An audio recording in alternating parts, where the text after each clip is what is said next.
Hello, welcome to Sportscast Podcast Episode 8. My name's Jordan. I'm Liam. And today we're going to be discussing a number of big sporting events, including the Wimbledon final, an update on the Tour de France, some big news coming out of the world of Formula 1, as well as discussing the cricket and the football transfers.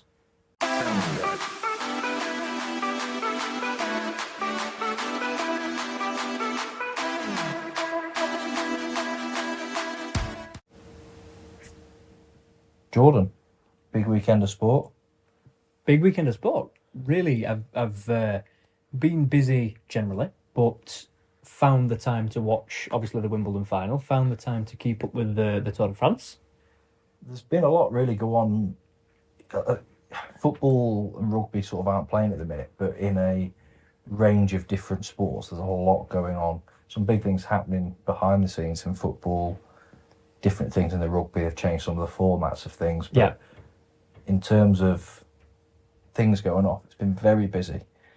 It's nice in a way not to have the Premier League dominate every single weekend. Obviously, when the Premier League, when the Football League and the football season is in its full swing, I'm guilty of just focusing on the football, and actually there's so much more to sport, and there's so much more to offer from these, not lesser known sports, but I think we dominate the Premier League way too much. Yeah, definitely.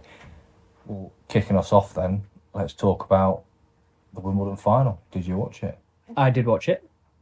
All 4.5 hours of it. It dragged on a bit. Do you think it dragged on? Well, it didn't drag on. I think Novak fought back, and it could have been over very, very quickly after that first set. Yeah, I think he's 20 years old. He's a US Open champion. Yes. US Open. US Open. Yeah, US Open champion. I'm thinking of golf. US Open champion, but he's still only 20 years old. Big Wimbledon final. He's won Queens just previously to this. But he didn't really turn up in the first set at all. Obviously, dominated by Djokovic. But the momentum switch throughout the game was, I thought, throughout the whole match, I thought it was great. I think losing 6-1, I think that was just nerves. First Wimbledon. I believe he only played Queens just before because he hasn't had much grass experience. No, he's only played 2 grass tournaments before this. Yeah. In Djokovic's interview after the match, he said that he thinks he's only played 2 or 3 grass tournaments, including Queens that he's just obviously won. And the transition from clay and hardcore to grass it's difficult. It's a challenge. The ball don't bounce as much. It stays low, but the whip he gets on the ball when he plays that cross court, drops Djokovic in short left and whips it across the court. It's phenomenal. Yeah, and his confidence as well. I mean, obviously his confidence must have been knocked severely after the first set, but he came back strong in the second set. And even in the final set, when it was 2-2, his confidence to, well, I think he had a cheeky little dink over the net, followed by a cheeky little dink over the top as well. Back to back. The final points. game of the final set, he did exactly that as well, didn't he? Yeah. You just saw Novak have nothing in his legs to get him back to that. Yeah. I think Novak's 35, is he? 36. 36, yeah. So, I mean, a 36-year-old playing a 20-year-old, obviously one has got significantly more legs than the other. But the last time that Alcaraz played at such a long, for such a duration of time at Wimbledon, he cramped up, and obviously, so his fitness has improved massively. But Novak Djokovic has got the experience and he's got the level head, although smashing his racket. Yeah, he got rattled massively. I mean, Novak for 36 is still fitter than 90% of other athletes in their prime. Yeah. And he just was losing his head a little bit. I think it was the initial let call. I think it was in the third. Yeah. It was a It's, really good rally from a spectator point of view. Novak fell, and then Alcaraz returned, and then he got back up and returned it as well. So, and then there was another couple of rally points, and then he did end up losing the point really sillily, and obviously frustration. There was boos from the crowd, but you can understand the frustration. It's the Wimbledon final. You've just got back up after falling and returned a really good ball, and you've lost the point. You can understand why he's done it, but it's not nice to see. But you get it's human and it's passion. Yeah, he wants to win even now with 24 Grand Slam titles. I think that'll be the second of probably going close to Novak's for Carlos. Yeah. I think he's now going to be here for a very, very long time. If Yeah. you're playing like that on a weaker surface, Yeah. he's going to dominate for a very long time. Yeah. The post-match interviews, it struck me how, or even as soon as the championship point was won by Alcaraz, it struck me how sort of humble he actually is. He obviously went straight to his family, which is unusual because generally they stay on court until after and then greet the family afterwards. But he immediately went straight to his family, which was a dread for the security because the security was like, "What's happening? No, don't do that." It's tennis, not football. Yeah. But then, even in his post-match interview, he was saying, like, "I'm really happy that I've won, but if I would have lost, it would have been great to lose to such an icon." And like, Novak was a professional before Alcaraz was born. yeah, So he has grown up his whole life watching Nadal and Novak Djokovic, and I think to get there at such an early time of his career, I think he will have taken a result either way today. Yeah. And I did see him sort of say that after that first set, he was very disappointed and thought the fans deserved more. And if that's kind of what you're going to pull out the bag, just because the other people deserve more, just shows you sort of how grounded he is. Yeah, and he even curtsied to the Kate Middleton as well, Princess Middleton. Yeah, he did, which was really gracious. But obviously, he lifted the golden pineapple trophy, and it was generally a fantastic match. I enjoyed it all the way through, and it was a deserved winner. He kept his head, he kept his composure, and he played some absolutely unbelievable tennis. And he's a deserving Wimbledon champion. Did you see much of the women's? I watched. I'll be honest. I've been away in London this weekend, so I watched it. I was in the Ivy in. Canary Wharf. Canary Wharf is the word I was looking for. You know more than me. Were you with me? I was in, and it was on a big screen, and I was watching it through the window. But ranked 42nd in the world, coming in unseeded.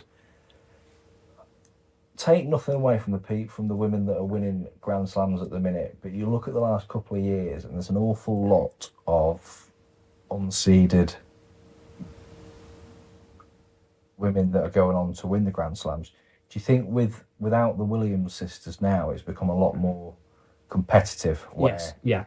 There's a much more of an even playing field. I mean, Emma Raducanu with the US Open the other year, and I mean, she wasn't in Wimbledon this year, but I think you're seeing a lot more people make finals now because you haven't got the... Do you think it's whoever's in form at that moment in time? Yeah. Regardless of seed. Yeah. And the other thing I was going to say was if... You can cut this bit out. Cut a bit out. I can't remember what I was going to fucking say. I was going to say something about the women. There was also... sorry. The other thing I was going to say is, in the women's game, there seems to be a lot more unforced errors and aces, i.e. non-return aces, that gain a lot of points and gain a lot of momentum when you're watching the women's game, the ladies' game. They do tend to have they played 2 sets. The games tend to be over an hour and a half. Yeah. And then you look at today's. Did you see there was a British guy winning men's doubles and mixed doubles? Yep. And then another British young lad, under 14s, taking the trophy for the first time in 60. Yeah. 65, I believe he is. Not sure, but really, really good. boys singles, British winner, and it's good. It's good that it's obviously British, but we've had such a poor performance. I say the UK, England, Great Britain have had such a poor performance in these Wimbledon finals. Obviously, for so long. Yeah, Murray aside a couple of times. Murray went out in the third round. Norrie went out in the second round. I think Bolter went out in the second or third round as well. We've had Katie Bolter quarters, yeah. But yeah, we've not really got any really major competitor in British tennis. British tennis, yeah. There's been an exciting week as well with the Tour de France, which saw wins for Bilbao, Philipsen, Iga Gaziri, Kitowski, Rodriguez, and Puels, who won today on stage 15.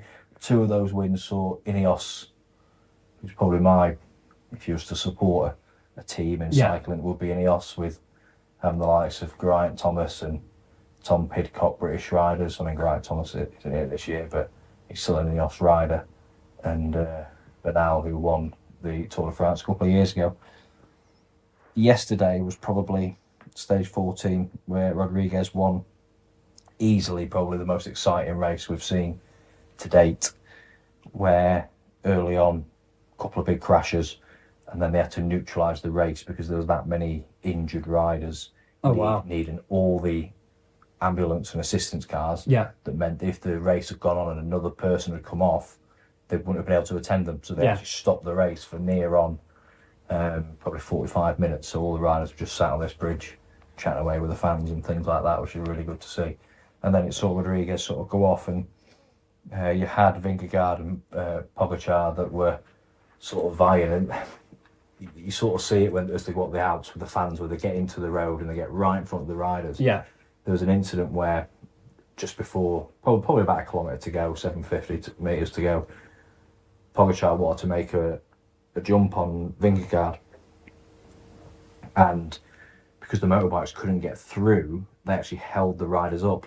So they're going up the Alps, massive incline, and he's got, he's just done 130 odd kilometres. It was one of the shorter lengths but more category climbs, and he's sort of gone for it, but because the motorbikes weren't able to move up the road, he's kind of exerted all its energy and gone about 6 yards ahead, and then just the momentum's not there because of all the fans. Just I did see, so I know it's like a regular sight on the Tour de France, but I can't remember what ride it. I'll be honest, I don't watch the Tour de France live. I watch the highlights, and I'll keep up to date with the standings, etc. But there was one instance in particular where one of the riders was riding on the very left-hand side of the peloton, and he was caught in some kind of flag, or it was like last year. It was a big incident with it last year. No, this year. Oh, recently, year. It was some kind of flag or some kind of something on a string, and it got caught in his spokes, and it literally just sent him straight over the top. And I did think that it's obviously on what there's not many other sports where the fans can get so close to the action. You don't pay to be on the roadside. No. And from what I believe, a lot of the towns pay for the Tour de France to come through there. Okay. So they pay to get it to be there. They give out a rough route, so that's why sometimes they don't finish in certain areas, or they don't go through certain places for so many years because they've not paid to go. So you do see it quite regular where they take a forearm to the nose and things like that. That has happened quite a lot. But I think with the rise of social media, with the rise of sort of things like people wanting to get that shot, I think you're seeing it more and more now where riders are getting hit. People are in the way. Taking selfies and all. As they go, they're going up these big climbs. The riders are going slower, so they've got the opportunity. You see some of them when they run alongside on the other side of the road. It's quite funny, but it is. It's not fair. General classification, pretty much as we said, sort of even from the start. Vingegaard's got the yellow jersey. Pogačar's 10 seconds behind. Took a couple of seconds out of it yesterday. Rodriguez is in third. He's 5 minutes 21 behind. Adam Yates has broken free from his twin brother in fourth place with a 5 minute 40 behind, and Jay Hindley 6:38. So it is going to be Vingegaard and Pogačar between the two, yeah, right to the end. They're ditching the teams and using each other all the way, rather than using the team to propel them on. They're just following one another. And that's going to go all the way. Rory McIlroy won the Scottish Open today. He had the lead going into it. So as Tom pointed out a few episodes ago, from when he's never won from behind after day 3. So he's never come from behind in a major. Yeah. This isn't a major. We're going into a major week with the Open next week. So the Scottish Open, the one before. He was 13 under this morning. A couple of people 11, 12 under. He bogeys the second hole to go down to 12 with a guy called McIntyre, who McIntyre was a few holes ahead. Ended up going through the course, and he birdied the 18th when him and McIlroy was on 13 under to go 14 under, which meant McIlroy had to pick up a birdie in the last couple of holes. Yeah. And on the last hole, holed about a 10 to 12 foot putt for a birdie to take the title. So all that dramatic fashion. Yeah, all that bashing that I've given him for not being able to hold his putts, and he has actually for this weekend. You hold it out, and the conditions were awful. Scotland, we've had a very, very windy weekend. You had Tommy Fleetwood, who was sat in 3rd place. He double bogeyed the last hole, couple of thick, rough shots. He dropped, but he's going into the Open this week with a bit of form. So British Open. Yeah, British Open. Yeah, it is. Favourite for the British Open, or pick for the British Open? Think Rory can continue his Trent form? No, I think you're going to have. I think you're going to have one of your big boys there, Scotty, Dustin Johnson, something like that. Yeah. Maybe I don't know. Maybe someone like Patrick Reed might be able to play it well, but it's. I don't think we're going to be in for the world's best weather this week. So it's whoever can handle those conditions. Yeah, Liverpool, isn't it? Yes. Yeah, Royal Oak, I believe. So Rory McIlroy is currently top of the bookies odds, followed by Scotty Scheffler and John Ram, Cameron Smith, Victor Hovland. Cam Smith picked up a win on the Live Tour over the last couple of weeks. Mm-hmm. Yeah, he might come in well for it. Yeah, but looking forward to it. Yeah, I am. I hope there's good coverage of it. I hope the BBC can pick up some and catch it on an afternoon rather than having to rely on Sky. But I think, I think it's got a Scottish off. Scotty. It's got a Ram, maybe something like that. This week also is Ashes week, and a week off after the reprisal at Headingley. Yeah. They've named the same team, which keeps Woods bowling, but it also keeps Bairstow at the wicket, which I know you've not caught loads of it because it's 5 days for 10 hours a day. It's quite time consuming. It's essentially a full-time job. Yeah. He's dropped an awful lot and he's battered not very well. So I think England probably haven't got much strength in depth at wicket-keeper, and that's probably why he's held on to it. But I think you could go back and argue that there's been points of this series where he's maybe cost England a test. Yeah. And I think that when you get to that stage, they've maybe bottled bringing in a Folkes or someone like that at the wicket. They've really missed an opportunity, I think. Someone that's massively underperformed. But have you seen or heard of the Major League Cricket in America? No, to be honest with you, I genuinely did not even realise Americans played cricket. They're fancy rounders. Yeah, they didn't. Yeah, they didn't. So what they're trying to do, they've created 6 franchises, and I think you've got like the Las Vegas Raiders Knights. So they've incorporated the NFL and the ice hockey franchise name. So what they're trying to do, they're trying to rival the IPL, the Indian Premier League. Yeah.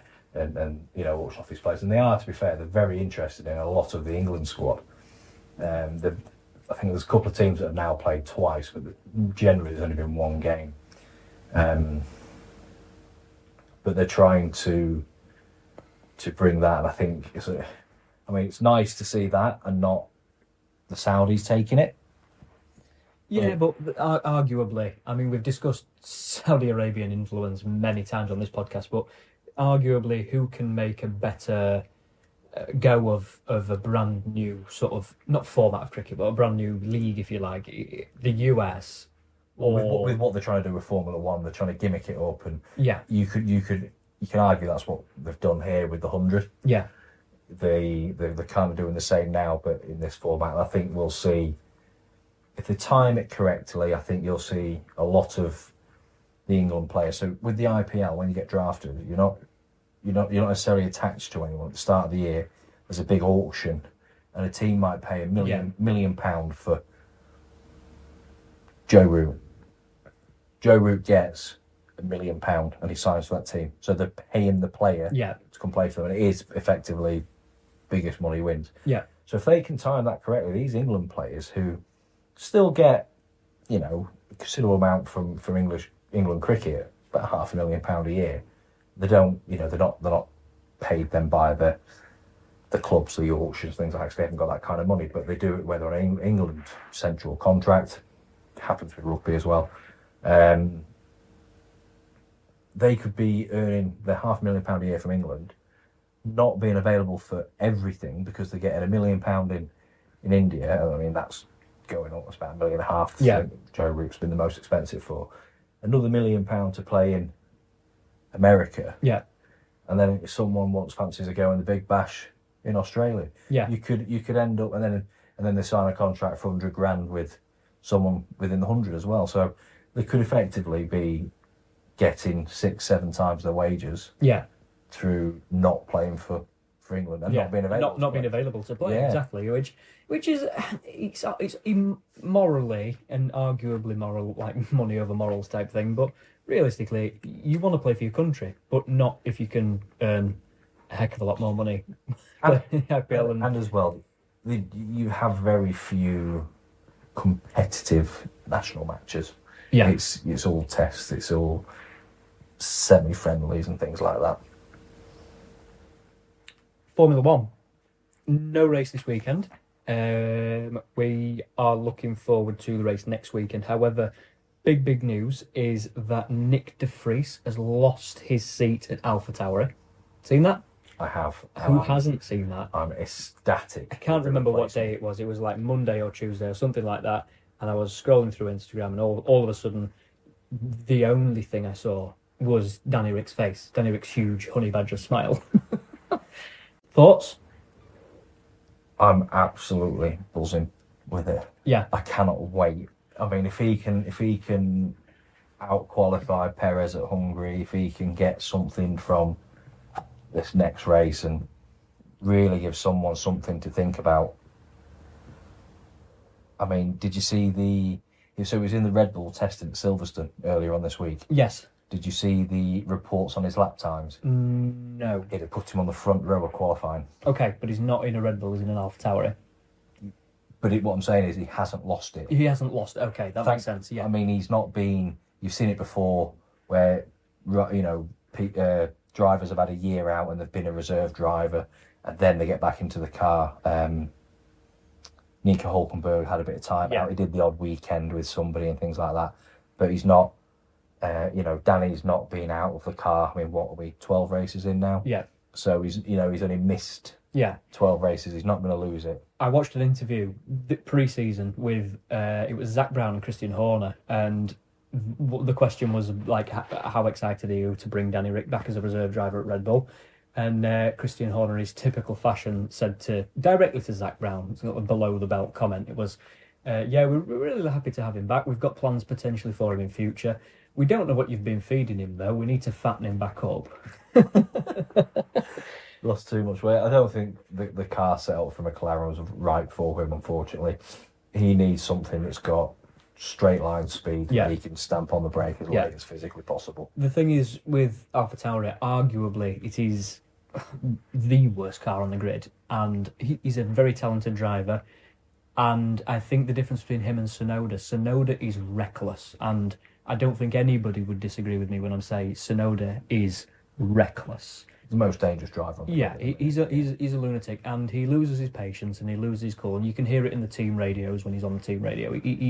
He's shouting at the team, and he's just not. He's not a level-headed individual, and they've given him such a long time. And I think hopefully Dani Ric, yes, it is not a slow car. It has really good downforce and it goes around corners quickly. It's just slow in a straight line.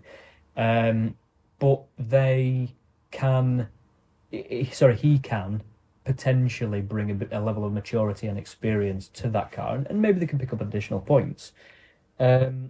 One thing that I wanted to sort of talk about is have they been, I say they, Helmut Marko has been the main sort of grim reaper in all of this conversation. Do you think he's been too harsh On Nick? on Nick? No, I don't. I think that part of the grid, you know, your few points here and there. I mean, Williams can dine out on Albon for a very long time. Those points he's been picking up recently, getting sort of sevenths and eighths, are worth the weight in gold for them. The tens of millions of pounds they'll get at the end of the season. You can't. It's worth every place in the constructors and the drivers' championship is worth £40 million or something like that. So you can't, you can't do things just because people are nice guys. Yeah. And for what they are, Red Bull have now swapped drivers mid-season 5 times. Did Pierre Gasly get a harsh run with it? Probably, but I don't think Albon did, and I don't think Albon's a Red Bull driver. No. So, I think Albon. I'll be honest. I think Albon's being eyed up for the replacement to McLaren for Lando Norris. Where Lando Norris will replace probably whoever the second Red Bull driver is. Perez. But does the question is? The question with that is, does Lando Norris want to go and be a secondary driver, or does he replace Lewis? I know maybe Lewis said he's got another couple of years left in him, but Lando doesn't want to go and hold cars up so that Max can win by 40 seconds. No, but he's going to pick up wins along the way, and he did come out this week and say that he races to win, not for therapy. But on the other rumours circling is that Red Bull wants Leclerc, and they want a 2-driver complete. They want 2 first drivers. They want. So they're mocking. Basically, what they're doing is mocking the rest of the field by saying our car is that fast. There's nobody to compete with us. We want them to challenge at the absolute highest level. Yeah. And not have the problem can happen with that is if you're batting out like that and you keep picking up 1s and 3s, and then someone comes in and consistently hits second places, they might end up taking the championship. Yeah. But that's where you sort of get a bit maybe like Red Bull is now, where they get into the championship, bring the upgrades, and they do tend to favour a particular driver. Question for you: do you think Jos Verstappen will allow that in a million years? No. And unfortunately, he does have too much of influence. He does it way too much. Yeah, that's probably a conversation that could go on and on. But no, you're right. He has way too much influence. Both Arsenal and Inter Miami this week have announced Declan Rice and Lionel Messi, and Messi's now gone up to 1.6 billion in net worth, so he's not done too bad out of it. Nope. Inter Miami is still winless in 11, so they need him on the pitch quite quickly. Still sat at bottom of their. When does the MLS season finish? Because I assume we are now out of season. So yeah, so they play. So the season finishes sort of October and towards the end of October. Yeah. So they're probably about just over halfway. I think they played about sort of 20, 22 games. But so essentially then the American sports might be completely different. I know there's draft in other sports, but is there a permanent window open, or have they got a mid-season window? They tend to fall under different rules to the Premier League in Europe. You tend to see, and you used to see it a few years ago, where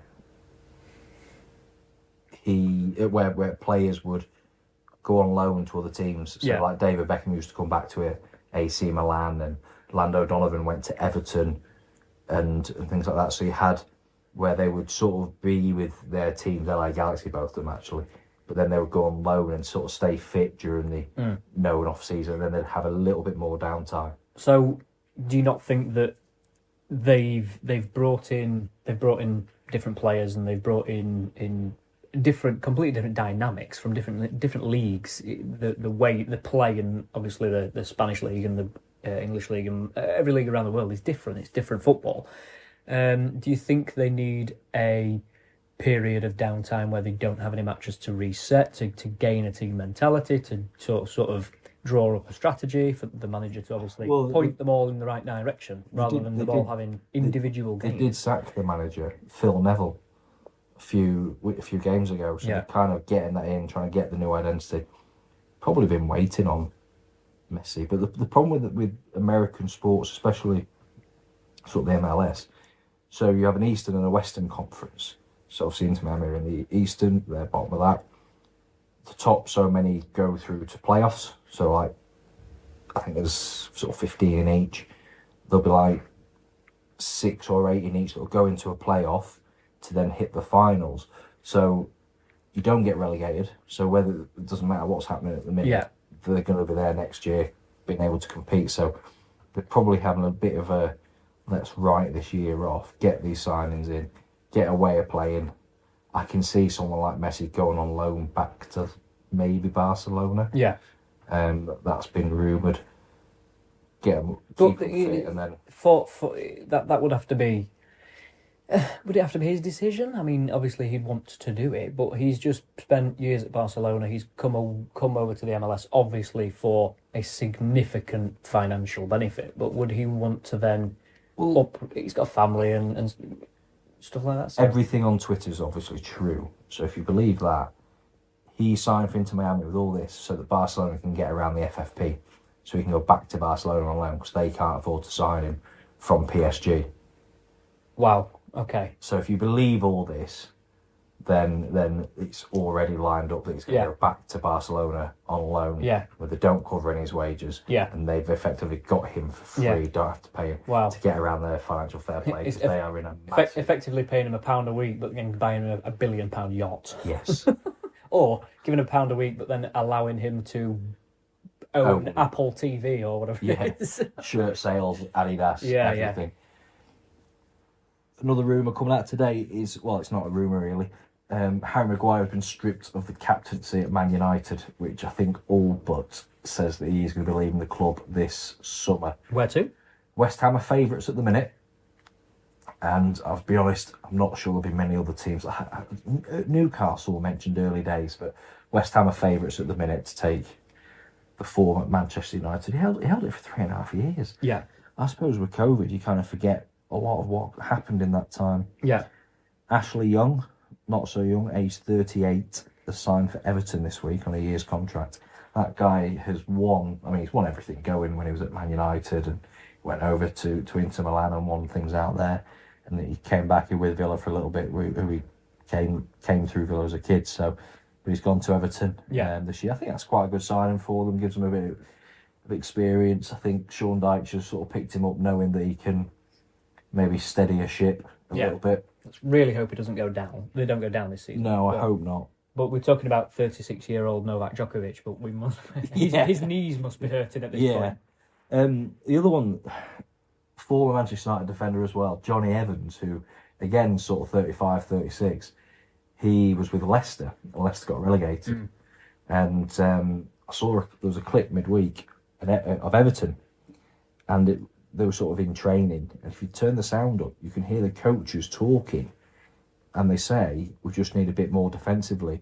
And one of the coaches says, yes, but Johnny Evans is signing in the next couple of days. And it went onto Twitter, went onto social. So no one really know. But Brendan Rodgers has gone back to Celtic, who he had at Leicester. Yeah. So actually, he's not so far. He's not been confirmed at Everton, but he's now favourite to go to Celtic. Yeah, which I think is quite funny after this clip surfaced where the coaches are saying, "We've got Johnny Evans coming this week."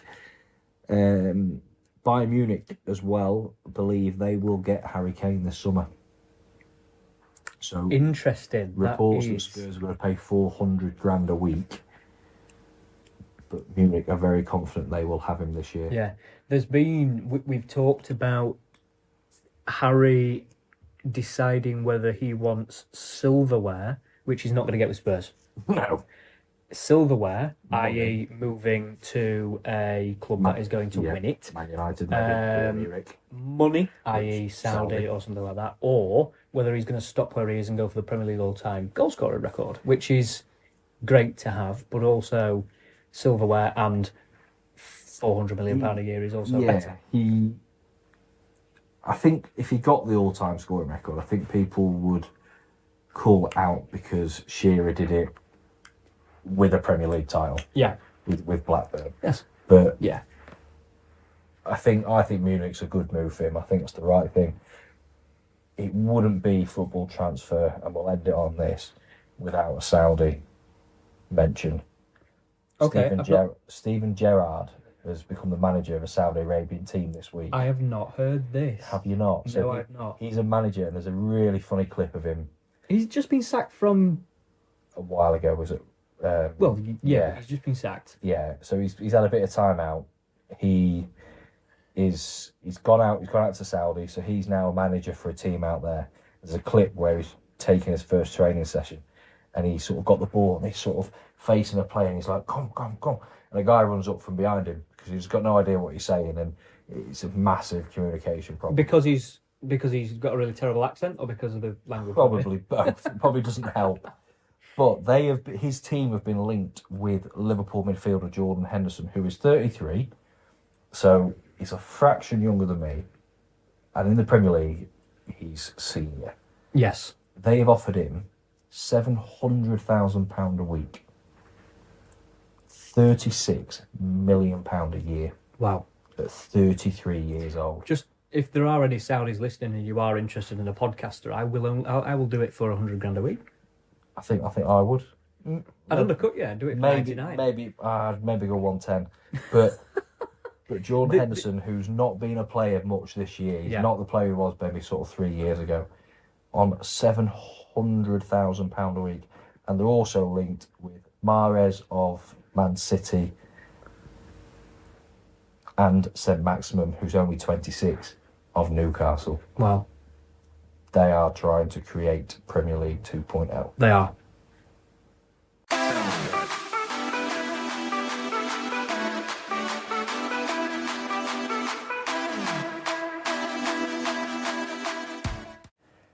Thanks for joining us on episode 8 of the Sportscast podcast. As usual, you'll get us on Instagram and Twitter at SportscastPod UK. Episode 9 will come next week. We have got a few specials lined up. Keep an eye out for those. I've been Liam. I've been Jordan. Thank you.